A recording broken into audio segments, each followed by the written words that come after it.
Geneviève de Fontenay est morte le mardi 1er août 2023 à l'âge de 90 ans.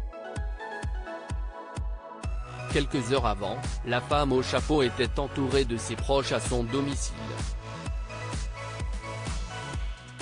C'est une page qui se tourne dans le monde de la beauté. Mardi 1er août, Geneviève de Fontenay est morte à l'âge de 90 ans. L'ancienne dirigeante du comité Miss France a succombé à un arrêt cardiaque dans son sommeil, aux alentours de 23 h, comme l'a confié son fils Xavier à TF1 LCI. Au moment de sa mort, celle qui était surnommée la Dame au chapeau se trouvait à son domicile de Saint-Cloud, dans les Hauts-de-Seine. D'après les premières informations, Geneviève de Fontenay est partie après avoir passé ses dernières heures entourée de ses proches. En effet, celle qui était très diminuée depuis un moment avait pu compter sur la présence de l'une de ses petites filles ainsi que l'un de ses frères, le mardi 1er août. Son enterrement se déroulera à Paris et elle devrait reposer dans le caveau familial. Geneviève de Fontenay était issue d'une grande famille avant de devenir organisatrice de concours de beauté. Geneviève de Fontenay avait grandi dans une grande famille.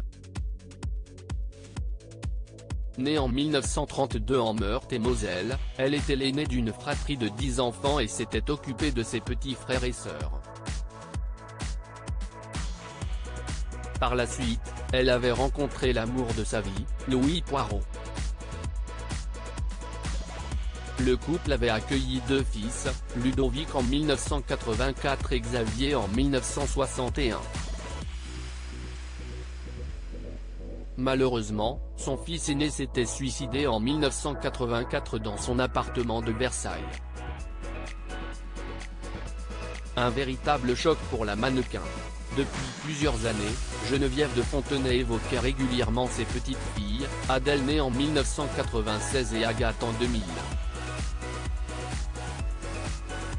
Et pas question pour elle de devenir une mamie gâteau.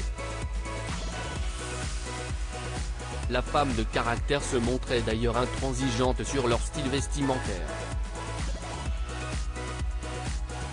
Je n'ai pas ma langue dans ma poche, et encore moins avec elle.